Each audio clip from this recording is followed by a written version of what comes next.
పేపర్లో తప్పులపై 4 వారాల్లో తేల్చండి. OU ప్రొఫెసర్లతో committee వేయాలని హైకోర్టు ఆదేశం.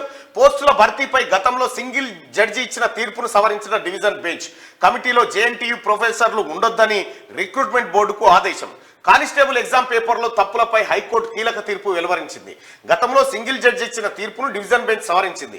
దీనిపై ఓయూ ప్రొఫెసర్లతో కమిటీ వేసి 4 వారాల్లో తప్పులను తేల్చాలని ఆదేశించింది.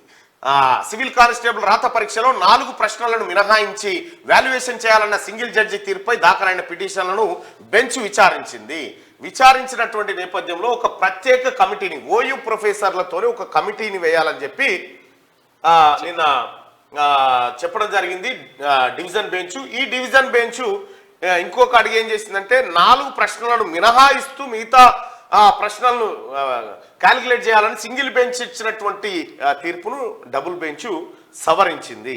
మరి ఇక్కడ ప్రధానమైనటువంటి సమస్యలు 2 కనిపిస్తా ఉన్నాయి. ఒకటి 46 జీవో రద్దు, రెండోది 4 మార్కుల వ్యవహారంలో ఏం చేయబోతా ఉన్నారు.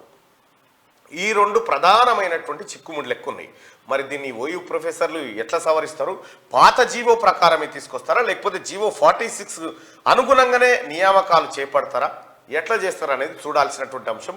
వాస్తవానికి కోర్టు కూడా ఏమీ చేయలేక మీరే న్యాయం చెప్పురని ఓయూ ప్రొఫెసర్ల దగ్గరికి తోలినట్టుగా అనిపిస్తా ఉంది. జేఎన్టీయూ వాళ్ళు ఉండొద్దని కూడా చెప్పింది. కారణం ఏంటంటే ఈ పేపర్ తయారు చేసిన వాళ్ళు జేఎన్టీయూ వాళ్ళు తయారు చేసిన పేపర్లలో అసలు యాక్చువల్గా ఇంగ్లీష్ ఉంటుంది కదా, తెలుగు ట్రాన్స్లేషన్ ఉంటుంది కదా, ట్రాన్స్లేషన్ వేయకుండా డైరెక్ట్ పెట్టేసినట.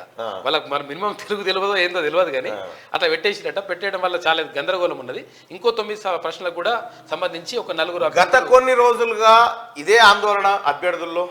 జీవో 46కి సంబంధించిన ఆందోళన, లేకపోతే ఈ 4 ప్రశ్నల ఆందోళన కానిస్టేబుల్ అభ్యర్థుల్లో చాలా ఉండే. ఇక్కడ కూడా కుప్పలు తెప్పలుగా ఆఫీస్ కాడికి వచ్చేది. సరే, ప్రభుత్వం ఏదో ఒకటైతే కోర్టు త్వరగా నిర్ణయం తీసుకోవడానికి చొరవ చూపింది, ఓ కమిటీని వేయాలని చెప్పింది. దానిపైన ఎలాంటి నిర్ణయం వెలువడుతుందో పెంచి చూడాలి. మనం అయితే కొంచెం ఇబ్బందికర పరిస్థితులు ఉంటాయి. ఎందుకంటే ఇప్పుడు గతంలో సెలెక్ట్ అయిన వాళ్ళు ఉంటారు కదా, కానిస్టేబుల్ అభ్యర్థులు ఉంటారు కదా.